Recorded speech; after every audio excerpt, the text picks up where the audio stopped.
Sudden గా call చేసింది. ఆ, కాల్ చేసి నేను ఆ అబ్బాయితో వెళ్ళిపోతున్నాను, నువ్వు తప్ప నాకు ఎవరు లేరు, సూసైడ్ లెటర్ లో నీ పేరు రాసి చచ్చిపోతాను అని నన్ను బ్లాక్ మెయిల్ చేసింది. ఏంటమ్మా నువ్వు తప్ప నీకేం ఎవరు లేరా సంబంధం? ప్రపంచంలో సంతకం పెట్టడానికి? ఆల్మోస్ట్ నా లైఫ్ ఎండ్ అయ్యే సిచ్యువేషన్ లో ఉన్నా మేడం నేను. It is no reasons to use the word death అమ్మా. అంత పెద్ద మాట మాట్లాడే ముందు నీ వయసు ఎంతమ్మా? 19 years. 19 yearsకే 90 అనుకుంటున్నావా నువ్వు? ఏం నీ అంబిషన్ ఏంటి లైఫ్లో? ఏం చేయాలనుకుంటున్నారు? సాక్షి సంతకాలు పెట్టడం. ఎవరు నాతోటి ఇంట్లో మాట్లాడని కూడా మాట్లాడలేదు సార్. ఏది ఈ దెబ్బకే?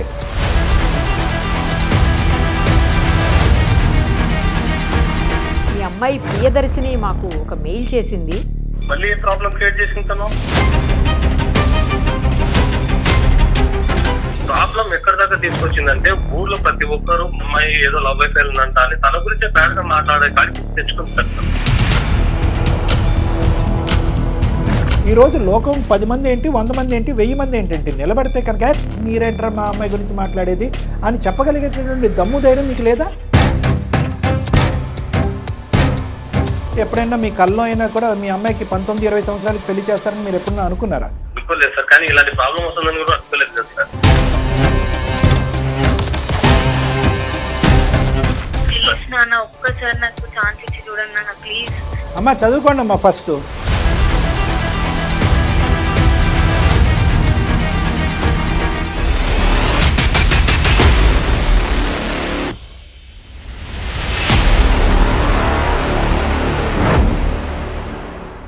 సుమన్ టీవీ అందమైన జీవితం కార్యక్రమానికి స్వాగతం.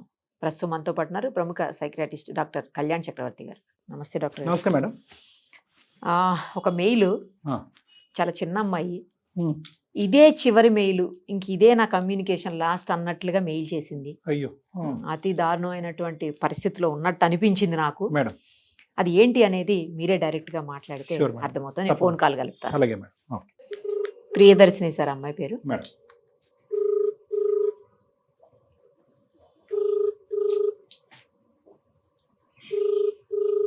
హలో. హలో, ప్రియదర్శిని అండి? అవునండి. నేను నిరుపమ, సుమన్ టీవీ అందమైన జీవితం కార్యక్రమం నుంచి కాల్ చేస్తున్నాను. మీరు మాకు మెయిల్ చేశారు కదా, అవును మేడం. అది మాట్లాడదామని చేశానమ్మా. మనతో పాటు డాక్టర్ గారు కూడా ఉన్నారు, కళ్యాణ్ చక్రవర్తి గారు.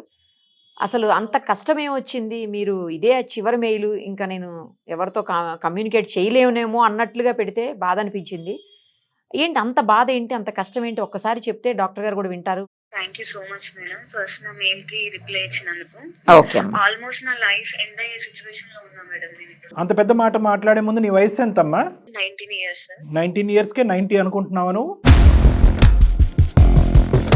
కెరీర్ బిల్డ్ చేసుకోవాలని చాలా హోప్స్ తో, చాలా ఎక్స్పెక్టేషన్స్ తో నా లైఫ్ ని టర్న్ చేసుకోవాలని ఇంటెన్షన్ తో నేను ఉండే sir. It is no reason to use the word death అమ్మా. ఓకే, అదొక్కటి గుర్తుపెట్టుకుని మీరు సంభాషించండి. ఎంతసేపు అయినా నేను వింటాను. దయచేసి ఒక నమ్మకంతో మా వరకు వచ్చిన తర్వాత జీవితానికి ఉండవలసినటువంటి విలువలు, వాల్యూస్ చాలా ఉంటుందమ్మా. మీరు 19 ఇయర్స్ అప్పుడు నువ్వు మాట్లాడే ఏజ్లో నువ్వు లేవు అదే కదా అమ్మా. సో నువ్వు దయచేసి అవన్నీ పక్కన పెట్టి ఏంటి నీ కష్టం అనేది డీటెయిల్గా చెప్పండి. ఓకే సార్, నా పేరు ప్రియదర్శిని. మా నాన్నగారు టీచర్, మా అమ్మ హౌస్ వైఫ్. నా 10th మొత్తం మా ఊర్లో కంప్లీట్ అయింది. ఇంటర్ హైదరాబాద్ లో జాయిన్ చేశారు, మంచి కార్పొరేట్ కాలేజ్ లో. ఓకే. ఆ ఇంటర్మీడియట్ లో అక్కడ బిందు అనే ఒక అమ్మాయి నాకు పరిచయం అయ్యి చాలా క్లోజ్ ఫ్రెండ్ గా, బెస్ట్ ఫ్రెండ్ గా చాలా చాలా బాగుండేది. మేము ఎక్కడికి వెళ్ళినా కూడా ఇద్దరం కలిసి వెళ్ళే వాళ్ళం. ఓకేనమ్మా. ఇంటర్మీడియట్ 2nd year లో ఆ అమ్మాయికి ఒక అబ్బాయి పరిచయం అయ్యి తను లవ్ చేస్తుంది. ఓకే, ఎవరు? నువ్వు కాదు, మీ ఫ్రెండ్? ఫ్రెండ్. నా ఫ్రెండ్. ఇంటర్మీడియట్ కంప్లీట్ గా అయిపోయింది, ఇద్దరికి గుడ్ రిజల్ట్స్ వచ్చినాయి. మంచి డిగ్రీకి ఒక మంచి కాలేజ్ వెతికి ఇద్దరం జాయిన్ అయిపోయాం. రైట్. ఇద్దరం బానే ఉంది. ఏమైందంటే సడన్ గా ఒక రోజు తన లవ్ మ్యాటర్ వాళ్ళ ఇంట్లో తెలిసింది.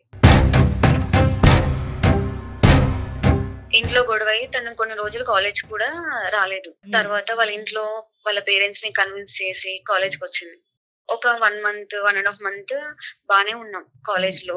ఇద్దరం కాలేజ్ కి వెళ్ళే వాళ్ళం. ఆ అబ్బాయి కూడా అప్పుడప్పుడు వచ్చేవాడు, రెస్టారెంట్ కానీ, పార్క్ కానీ, సినిమాస్ కి వచ్చేవాడు. ఓకే, మీ ముగ్గురు కలిసి ఫ్రెండ్లీగా ఉండేవారు? ఆ ముగ్గురం కలిసి ఫ్రెండ్లీగా ఉండేవాళ్ళం. వాళ్ళిద్దరు ప్రేమికులు, వాళ్ళిద్దరితో నీకంటూ ఎటువంటి ఇది లేదు? ఆ అమ్మాయి ఫ్రెండ్ అంతే. అంటే ఫ్రెండ్ అని తనకి తోడుగా వెళ్ళేదాన్ని. తను తీసుకెళ్లే వరకు నాకు తెలియదు అంటే ఆ అబ్బాయి వస్తున్నాడు అని. అంతా అవుతుంది. ఒక రోజు సడన్ గా కాల్ చేసింది. కాల్ చేసి నేను ఆ అబ్బాయితో వెళ్ళిపోతున్నాను, పెళ్లి చేసుకుంటాను, నువ్వు వచ్చి మాకు సాక్షి సంతకం పెట్టు, నువ్వు తప్ప నాకు ఎవరు లేరు అని చెప్పింది.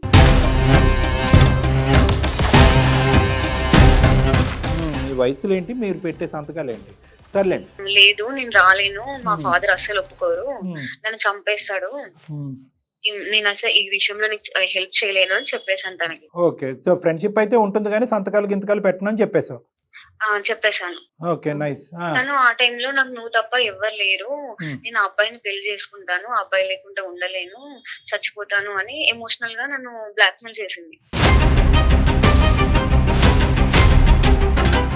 సూసైడ్ చేసుకుంటాను, సూసైడ్ లెటర్ లో నీ పేరు రాసి చచ్చిపోతాను అని నన్ను బ్లాక్మెయిల్ చేసింది. ఏంటమ్మా నువ్వు తప్ప ఎవరు లేరు ప్రపంచంలో సంతకం పెట్టడానికి, అయినా కానీ నువ్వు సంతకం పెట్టకపోతే ఆమె చచ్చిపోవటం ఏంటి? నాకేం చేయాలో అర్థం కాలేదు ఆ సిచ్యువేషన్ లో.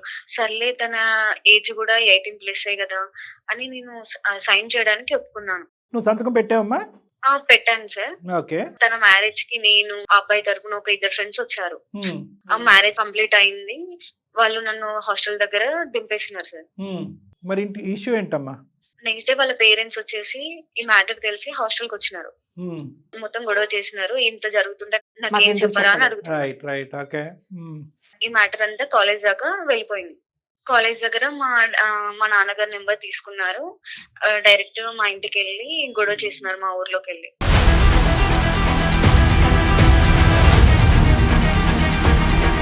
లవర్ తో పెళ్లి చేసుకున్నట్టు అయింది లాస్ట్.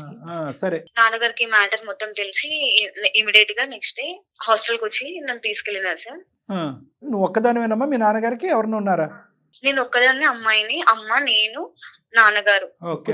నాన్నగారు ఏం చేస్తూ ఉంటారమ్మా? స్కూల్ టీచర్ అని చెప్పి. టీచరా? మా డాడీది వచ్చేసి ఫ్యామిలీ బ్యాక్గ్రౌండ్ చాలా పూర్ ఫ్యామిలీ సార్.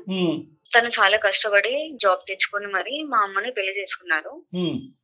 నా కూతురికి ఏ కష్టం రాకూడదని చిన్నప్పటి నుంచి నన్ను చాలా బాగా చూసుకున్నారు. ఏంటి అంబిషన్ ఏంటి లైఫ్ లో? ఏం చేయాలనుకుంటున్నారు? సాక్షి సంతకాలు పెట్టడం? నేను చదువుకుంటూ సివిల్స్ కి ఇట్లా ప్రిపేర్ అవుతున్నా సార్. ఓకే. యూపీఎస్సీ రాయాలని ఉద్దేశం. ఈ టైంలో నాకు ఇలాంటి ప్రాబ్లమ్ ని ఫేస్ చేస్తున్నాను. సరే, ఈ ప్రాబ్లం నువ్వు ఫేస్ చేయడం కాదు, ఆ అమ్మాయి ప్రాబ్లం లో నువ్వు అనాలోచితంగా దిగేవు. ఇది నీ ప్రాబ్లం కాదు. నువ్వు ఏదో యూపీఎస్సీ ఐఏఎస్ ఐపీఎస్ ఆఫీసర్ అంటే కనుక నువ్వు ఎక్కడ పడితే అక్కడ సంతకాలు పెట్టేటప్పుడు మీ నాన్నగారు తల ఎక్కడ పెట్టుకోవాలో అతనికి అర్థం కావట్లేదు, ఉన్న పరువు కాస్త పోయింది. ఇప్పుడు మీ నాన్నగారు రియాక్షన్ చెప్పమ్మా, చాలు మాకు అర్థమైంది. మా నాన్నగారు నాకు పెళ్లి చేద్దామని అనుకుంటున్నారు సార్. ఏది ఈ దెబ్బకే? ఊర్లో పరువంతా పోయింది సార్. చిన్నప్పటి నుంచి నన్ను అల్లారు ముద్దుగా చూసుకొని గౌరవంగా ఉంటున్నారు సార్ ఊర్లో. అది కరెక్టేనమ్మా, కానీ ఇలా నువ్వు పెట్టడం వల్ల అవమానంకి గురయ్యావు కాబట్టి నీకు పెళ్లి చేయటం ఏంటి?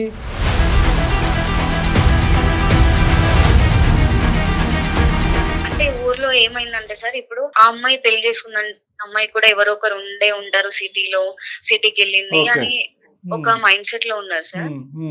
సో ఆ అమ్మాయి అలా ఆలోచించింది, ఆ అమ్మాయి స్టెప్ వేసింది కాబట్టి గురుగారు మీ అమ్మాయిని జాగ్రత్త అనేటప్పటికి మీ నాన్నగారు భయపడి చదువు అంతా ఆపేసి పెళ్లి చేయాలనుకుంటున్నారు. అవును సార్. ఎవరు నాతోటి ఇంట్లో మాట్లాడని కూడా మాట్లాడట్లేదు సార్. నాకు పెళ్లి వద్దు ఎంత చెప్పినా కూడా వినట్లేదు సార్. పెళ్లి ఇష్టం లేదు, బాగా చదువుకోవాలి. 19 years చదువుకోవాలని అనుకుంటున్నావు, జస్ట్ ఒక తప్పు. అవును సార్. తప్పు అని కూడా మనం అనలేండి. నీ ఫ్రెండ్ ని కాపాడుకోవాలి, అమ్మాయి సూసైడ్ చేసుకుంటుంది కాబట్టి ఆ ఫ్రెండ్షిప్ ని ఆ ప్రేమను కాపాడుకోవడం గురించి మీరు వెనక ముందు ఆలోచించకుండా నాన్నగారు ఎలా రియాక్ట్ అవుతారని చూడకుండా, ఎందుకంటే నువ్వు సంతకం పెట్టావంటే వాళ్ళు రిజిస్టర్ ఆఫీస్కి వెళ్ళి ఎవరెవరు సంతకాలు పెట్టారని అంటారు. వాళ్ళిద్దరు పెళ్లి అయిపోయింది, వీళ్ళు చేయడానికి ఏమీ లేదు. ఆ తల్లిదండ్రులు వాళ్ళు వచ్చి నీ మీద దుంకారు. ఇప్పుడు ఏంటంటే వాళ్ళ కసి కోపం అంతా కూడా అక్కడ తీర్చుకోలేక నీ మీద తీర్చుకుంటున్నారు. ఇప్పుడు అది కాస్త మీ నాన్నగారి వరకు చేరి పెళ్లి వరకు వచ్చింది. అమ్మ ఉద్దేశం కూడా అదేనా? అవును సార్. ఇప్పుడు వాళ్ళంతా బానే ఉన్నారు సార్, నా లైఫ్ మాత్రమే కొలాప్స్ అయింది. మా అమ్మ ఏమో నేను డాక్టర్ అవ్వాలి అనుకుంది, నాన్నగారేమో ఐఏఎస్ ఐపీఎస్ అవ్వాలని చాలా డ్రీమ్స్ పెట్టుకున్నారు సార్ నా మీద. ఇప్పుడు నాకు ఏం చేయాలో తెలియని సిచ్యువేషన్ లో చాలా డిప్రెషన్ లోకి వెళ్ళిపోయాను సార్. ఇలా మీ త్రూ అయినా కాంటాక్ట్ అయ్యి మా నాన్నగారిని కన్విన్స్ చేస్తారని హోప్స్ తో ఉన్నాను సార్. సో 2 things అమ్మ. ఒకటైతే ఇదే ఫస్ట్ అండ్ లాస్ట్ మిస్టేక్, ఇంకేం చేయలేదు. రెండోది ఏంటంటే కనుక అమ్మ నాన్న కూడా ఇద్దరు కూడా పెళ్లి చేయాలని డిసైడ్ అయిపోయారు. పోనీ ఏ విధంగా నీ తప్పుని సరిదిద్దుకుంటే కనుక పెళ్లి అనేటటువంటి విషయాన్ని పక్కన పెట్టి మళ్ళీ చదువుకొని ఇస్తారు. అడిగావా ఒక అవకాశాన్ని కానీ ఏమైనా అడిగావా, నువ్వు రిక్వెస్ట్ చేసావా? చాలా రిక్వెస్ట్ అన్ని చేశాను రిక్వెస్ట్లు సార్, అయిపోయినాయి. కానీ వినట్లేదు సార్. నాన్నగారు ఉన్నారమ్మా, పక్కన ఉన్నారా? ఫోన్ కలుపుతావా? స్కూల్ కి వెళ్ళినారు, మాట్లాడేంత ధైర్యం లేదు సార్. మీరే కాల్ చేయండి సార్. మేమే కాల్ చేయాలా? సరే, మేము కాల్ చేసి నీకు కలుపుతామమ్మా. ఒక 2 నిమిషాలు లైన్లో ఉండండి. నంబర్ చెప్పండి అమ్మా ఒకసారి. ప్రియదర్శిని నంబర్ చెప్పండి. 90.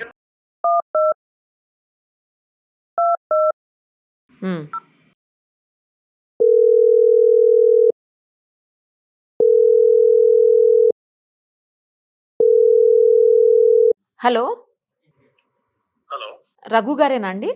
ఎవరు? నేను నిరుపమ అండి, సుమన్ టీవీ అందమైన జీవితం కార్యక్రమం నుంచి మాట్లాడుతున్నాను. నాతో పాటు డాక్టర్ కళ్యాణ్ చక్రవర్తి గారు కూడా ఉన్నారు. మీ అమ్మాయి ప్రియదర్శిని మాకు ఒక మెయిల్ చేసింది. మళ్ళీ ఏ ప్రాబ్లం క్రియేట్ చేసింటాను? అయ్యో, ఏ ప్రాబ్లం క్రియేట్ చేయలేదండి, ఉన్న ప్రాబ్లమ్ని సాల్వ్ చేయమని చెప్పి మమ్మల్ని రిక్వెస్ట్ చేస్తూ మెయిల్ పెట్టింది. ఒక్కసారి మాట్లాడదామండి, డాక్టర్ గారు కూడా మీతో మాట్లాడతారు. చెప్పండి సార్. నమస్తే సార్. నమస్తే సార్. మరి పర్లేదా? ఒక 2 నిమిషాలు మాట్లాడచ్చా? వ్యవధి ఉందా? పర్లేదు సార్, ఇది లంచ్ టైమే కానీ చెప్పండి సార్. అబ్బా, సంతోషం అండి మీరు ఆ విధంగా అంగీకరించినందుకు. ఏం లేదండి, పాప మెయిల్ పెట్టింది. అమ్మాయి చెప్పండి సార్.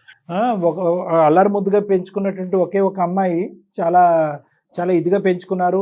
అదే విధంగా ఏంటంటే ఆ అమ్మాయి తన మెయిల్లో కూడా చాలా డీటెయిల్డ్గా చెప్పింది. చాలా ఆశయాలు పెట్టుకున్నారు, చాలా కోరికలు కన్నారు, చాలా కళ్ళకన్నారు.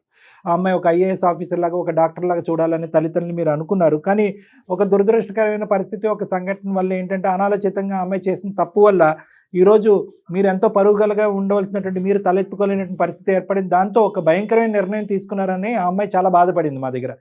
ఏంటా నిర్ణయం? ఎందుకు అలా తీసుకోవాల్సి వచ్చింది? ఈరోజు మళ్ళీ మీ అమ్మాయి ఏదో తప్పు చేసింది కాబట్టి మేము మిమ్మల్ని ఫోన్ చేసి మాట్లాడట్లేదు. మేము ఈ జరిగినటువంటి ఆ తప్పుని ఎలా సరిదిద్దుకోవచ్చు, అమ్మాయి ఏ విధంగా మళ్ళీ ఆ అమ్మాయి చదువును కంటిన్యూ చేయొచ్చు అనే ఆలోచనతో మీకు చేశాం సార్. తను బాగా చదువుకోవాలని, ఒకటే ఒక కూతురు అని చెప్పేసి నేను ఒక టీచర్ సార్. నా స్టూడెంట్స్ కూడా మంచిగా చదువుకోవాలి, వాళ్ళకి మంచి భవిష్యత్తు ఇవ్వాలి, వాళ్ళ మంచి పొజిషన్ లోకి వెళ్ళాలని తాపత్రయపడే ఒక మామూలు టీచర్ని సార్ నేను. ఒక టీచర్, ఒక ఫాదర్.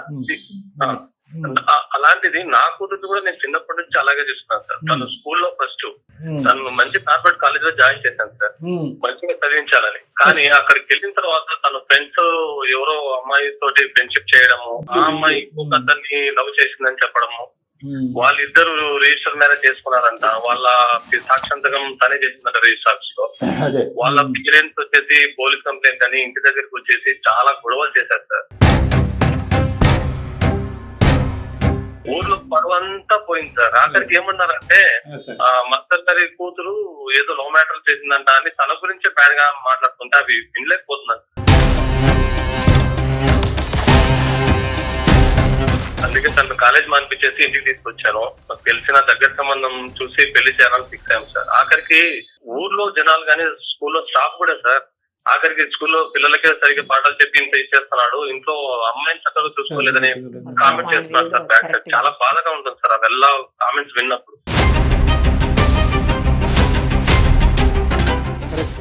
కరెక్టే. మేము ఏమి అనలేము, ఆ విషయం గురించి ఏమనలేము. అలా కాదు సార్, ఒక మాట నేను మాట్లాడచ్చా? చెప్పండి సార్. అమ్మాయి ముందు నుయ్యి వెనకతలు గొయ్యి అనే పొజిషన్లో తను ఉంది. అది తప్పుగా అనుకుంటే తప్పే, ఘోరం తప్పు చేయకూడనటువంటి నేరం అనుకుంటే నేరమే.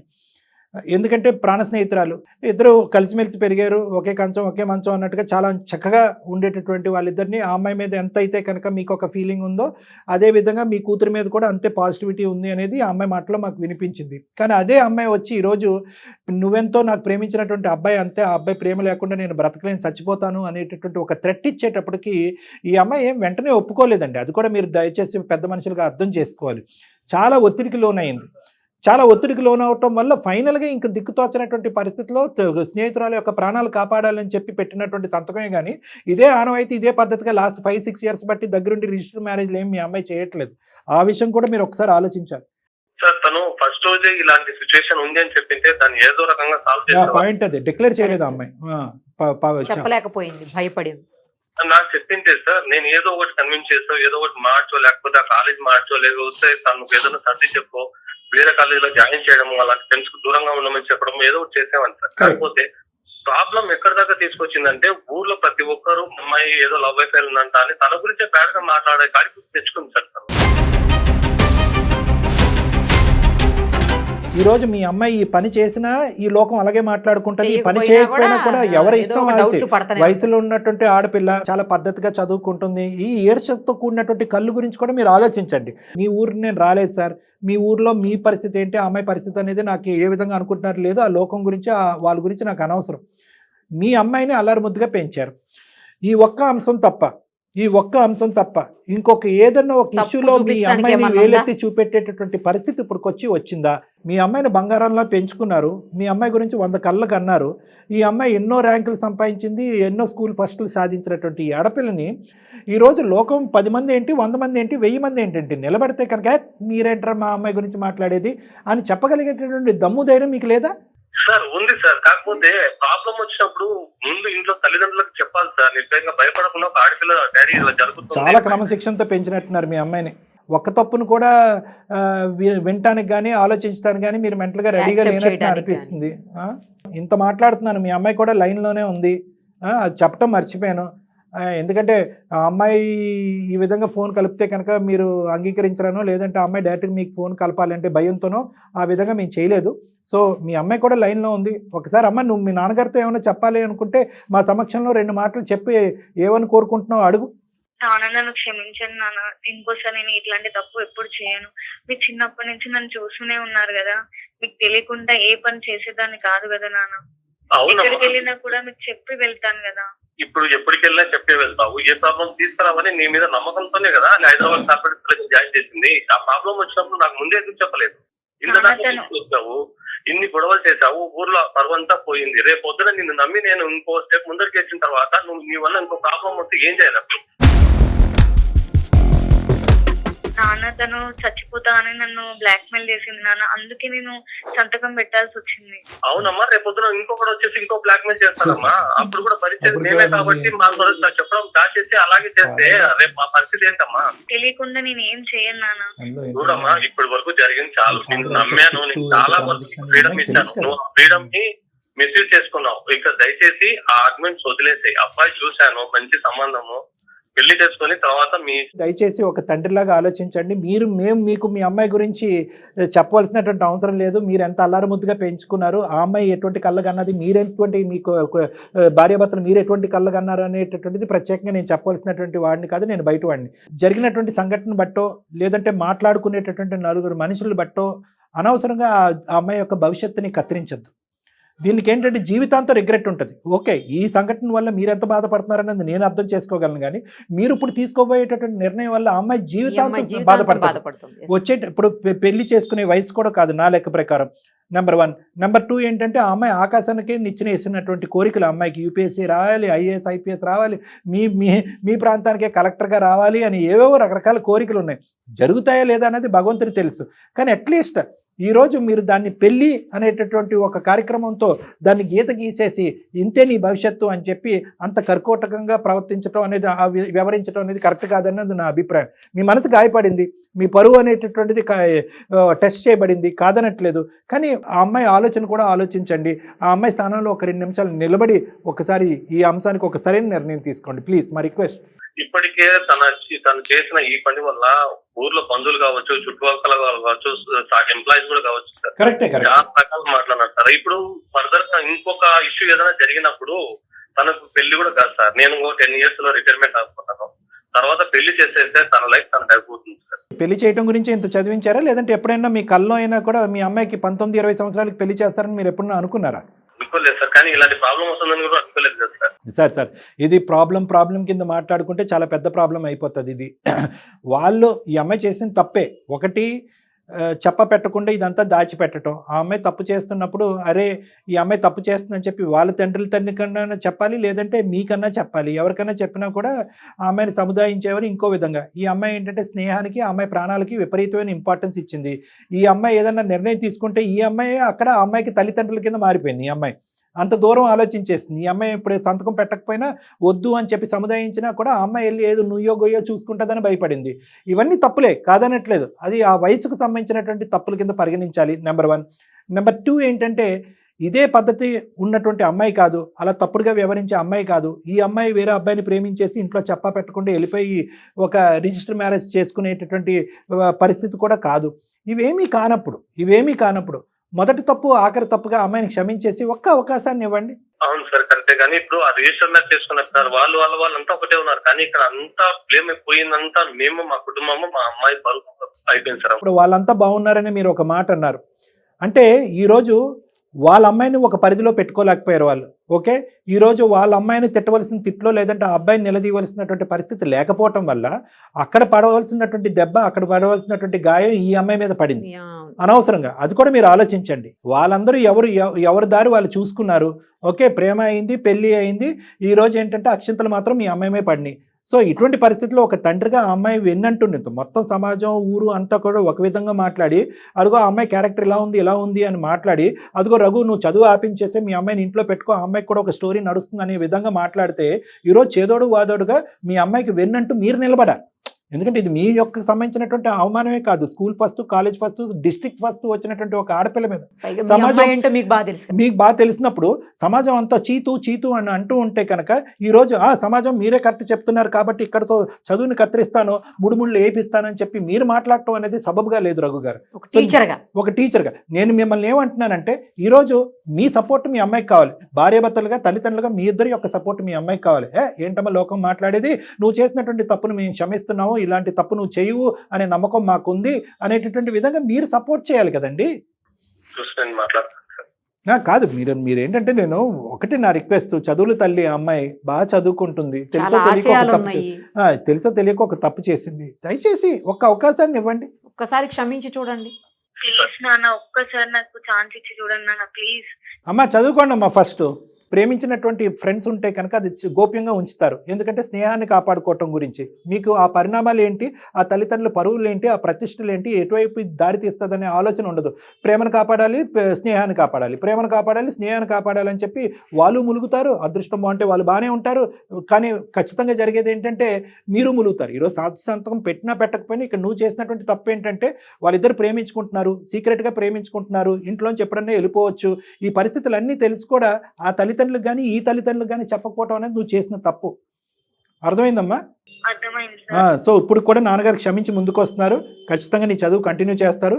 పెళ్లి అనేటటువంటి అంశం లేకుండా నాన్నగారు చూసుకుంటారు. జాగ్రత్త చదువుకుని హ్యాపీగా ఉండటానికి ప్రయత్నం చేయండి అమ్మా. ఏదేమన్నా కూడా ఒకసారి మీరు రండి, ఎందుకంటే మీరు మనస్తాపం తీసుకుని ఒకసారి పాపని తీసుకుని రండి, సార్ దగ్గరికి రండి, ఒకసారి మాట్లాడదాం. రైట్? ఓకే సార్, ఓకేనా? Thank you very much sir, మా నాన్నగారిని కన్విన్స్ చేస్తున్నందుకు. ఓకేనా? రైట్ అమ్మా, టేక్ కేర్. ఒక అమ్మాయి ఆశయం సార్, ఒక అమ్మాయి జీవితం, భవిష్యత్తు అన్ని రోజు కాపాడినటువంటి పరిస్థితి మీరు. Thank you, really thank you sir, thank you so much.